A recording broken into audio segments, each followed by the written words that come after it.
Fala pessoal, tudo bem? Vamos começar aqui mais uma aula. Hoje a gente vai falar sobre teorias ácido-base ou teorias modernas ácido-base. É muito importante que a gente tenha em mente que necessariamente a gente vai trabalhar muito mais com a teoria de Arrhenius, que é uma teoria mais tradicional, do que as outras teorias que a gente vai ver aqui nessa aula. Mas a gente não pode ignorar o fato de que a teoria de Arrhenius é uma teoria ótima, mas ela tem limitações. Então, as demais teorias, elas não excluem a teoria de Arrhenius, mas elas complementam. Uma teoria vai complementando a outra, a fim de suprir o que uma teoria tem de limitação, tá? Então, a gente vai falar um pouquinho de cada uma dessas teorias. A primeira teoria é a teoria do Arrhenius. Essa teoria diz o seguinte: uma substância que é ácida é uma substância que, em meio aquoso, observa que a limitação que a gente tem para a teoria de Arrhenius é que a classificação ácido-base dele é sempre feita em meios que são aquosos. Então, se a sua substância estiver no meio aquoso, de acordo com a teoria de Arrhenius, você não consegue descobrir se ela é ácida ou se ela é básica, tá? Então, uma limitação que a gente tem da teoria de Arrhenius é isso. Mas, segundo a teoria dele, o ácido é uma substância que em meio aquoso libera como único cátion o H+. Então, quem em meio aquoso é capaz de liberar H+, é classificado como ácido de acordo com Arrhenius. Botei aqui de exemplo o HCl em contato com a água, né? Coloquei ele em solução. Ele vai ionizar liberando H+, e Cl-. Então, o HCl é um ácido de Arrhenius, né? O ácido clorídrico, tá? E uma base de Arrhenius. A base de Arrhenius, gente, é um composto que, novamente, em meio aquoso, libera como agora único ânion o OH-, a hidroxila. Então, qualquer substância que você coloque em meio aquoso e que libera OH-, de acordo com a teoria de Arrhenius, é uma base. Então, eu coloquei aqui o hidróxido de sódio, popularmente conhecido como soda cáustica, NaOH, em contato com a água em um meio aquoso, a gente vai ter a liberação do Na+, e do OH-, ou seja, de acordo com a teoria de Arrhenius, NaOH é uma base, tá bom? Ah, beleza! A teoria de Arrhenius contempla todos os tipos de substância que a gente conhece? Não, a teoria de Arrhenius, como eu já citei, tem uma limitação do meio aquoso. Para tentar resolver um pouquinho essa limitação, a gente tem a teoria do Bronsted-Lowry.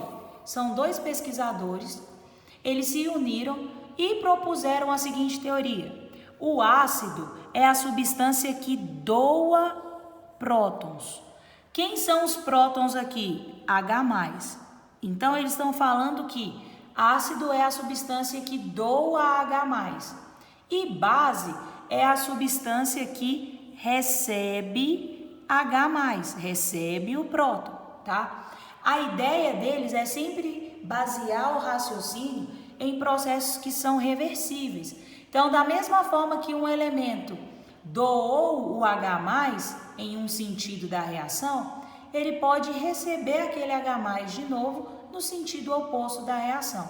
Observe esse esquema de reação aqui comigo, ó. Eu tenho HCl mais água se convertendo em hidrônio.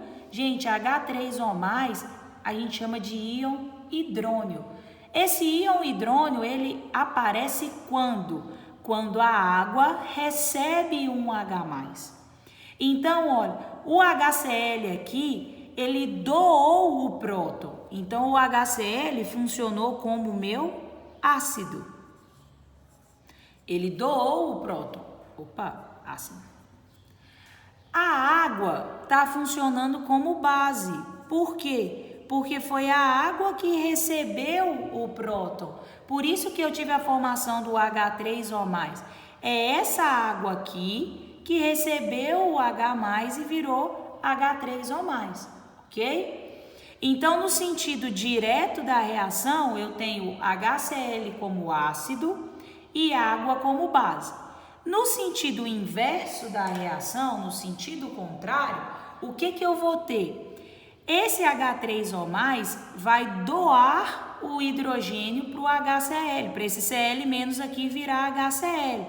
Então, no sentido inverso da reação, a minha água H3O+, vai ser o ácido, porque agora é ele que vai doar, e o Cl- vai funcionar como base, porque ele que vai receber o H+, para poder voltar a ser o HCl. Então, no sentido direto, eu tenho o HCl como ácido e a água como base. No sentido inverso da reação, eu tenho o H3O+ como ácido e o Cl- como base.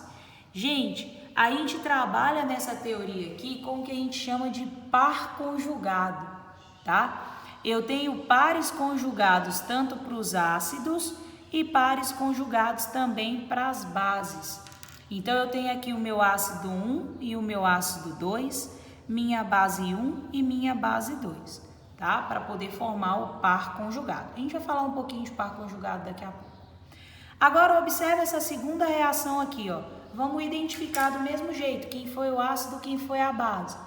Observa aqui, eu tinha amônia, NH3 é amônia A, mais água, se convertendo em amonio, NH4+, é amônio, mais OH-. Então, o que aconteceu? Esse NH3 aqui, ele recebeu um H+ da água para poder virar NH4. Então, agora a minha água aqui está funcionando como ácido. Foi a água que doou o H+ para o NH3. O NH3 recebeu esse H+, então ele funcionou como base. No sentido direto, eu tenho a água sendo ácido e o NH3 sendo base. No sentido inverso da reação, o que vai acontecer? No sentido inverso, eu vou ter esse NH4+ aqui, ele vai doar o H+ para o OH se converter em água. Então, no sentido inverso da reação, o NH4 agora vai funcionar como ácido e o OH- vai funcionar como base. Por quê? Se o OH- receber esse H+ aqui, ele volta a ser a água. Se o NH4+ doar um H, ele volta a ser NH3. Então, esse processo sempre trabalha com a ideia de ser uma reação reversível. A gente trabalha com processos que são reversíveis, sempre tendo a ideia de formação de par conjugado. O que é o par conjugado, gente? É o seguinte, a gente tem por via de regra que, se eu tenho um ácido forte, o par conjugado dele vai ser uma base fraca. Gente, par conjugado significa oposto. Quem é o oposto do ácido? A base. Quem é o oposto de forte? Fraco. Então, se eu tenho um ácido forte, eu vou ter uma base conjugada fraca, tá? Esqueci de botar o conjugado aqui antes. Uma base conjugada fraca. Se eu tenho um ácido fraco, quem que é o meu par conjugado? Então, eu vou pensar, o contrário do ácido é a base. Então, eu vou ter uma base conjugada. O contrário de fraco é forte. Então, eu tenho uma base conjugada forte. Peguei de novo o exemplo do HCl exatamente para a gente ver isso. O HCl, gente, é um ácido que é forte. Ele é um ácido forte. Quem que é a base conjugada desse HCl aqui, gente? A base conjugada dele vai ser o Cl-, que é uma base conjugada fraca. Ok? Ah, por que o HCl que foi o ácido aqui não foi a água? Lembra lá, ó. Quem doou aqui, quem doou o H+ foi o HCl. Então, ele que está funcionando como ácido forte. E a minha base aqui, gente, a água está funcionando como uma base que é forte. Então, o par conjugado dela vai ser quem? O H3O+, que vai funcionar como ácido. Olha essa ideia aqui, olha. A gente não falou que é uma reação reversível? Então, no sentido direto, eu tive o HCl doando o próton, doando o H+, por isso ele foi o ácido, e a água recebeu o H+, por isso ela se tornou o H3O+. Então, ela foi a base. No sentido inverso, esse H3O+ é que doa o H+ para o Cl, por isso que ele é o ácido. Então, a relação de par conjugado que a gente tem, ela vem disso. Toda a reação, processo reversível, de acordo com a teoria do Lowry, trabalha com a ideia de par conjugado. Quem foi ácido em um membro da reação funciona como base no outro membro da reação, sempre trabalhando com a conjugação, ok? Então, essa, gente, foi a nossa segunda teoria do Lowry e do Bronsted. E agora a gente vai para a terceira teoria, que é a teoria do Lewis. Essa teoria aqui, gente, é uma teoria assim bem ampla e ela vai trabalhar com a ideia de disponibilidade de par de elétrons. Então, na verdade, para a teoria do Lewis, qual é o pré-requisito? Eu tenho que ter pelo menos uma substância que tenha um par de elétrons livres para ela poder fazer uma ligação covalente coordenada, para ela poder compartilhar, né, para ela poder fornecer o par de elétrons para alguém. Então, o conceito de ácido para ele é a espécie que vai ficar com o par de elétrons. Então, ela fica com o par de elétrons. E a base? A base vai ser quem vai fornecer, ou seja, quem vai doar o par de elétrons. Então, observa aqui no esquema do exemplo que eu dei. Eu tenho BF3 mais NH3. Quem tem o elétron aqui, o par de elétron? O NH3. Então, o meu NH3 aqui vai funcionar como base. Por quê? Porque é esse NH3 que vai fornecer, que vai doar o par de elétrons para que a minha substância possa ser formada, para que a minha ligação ocorra. Então, o meu BF3 está funcionando como ácido.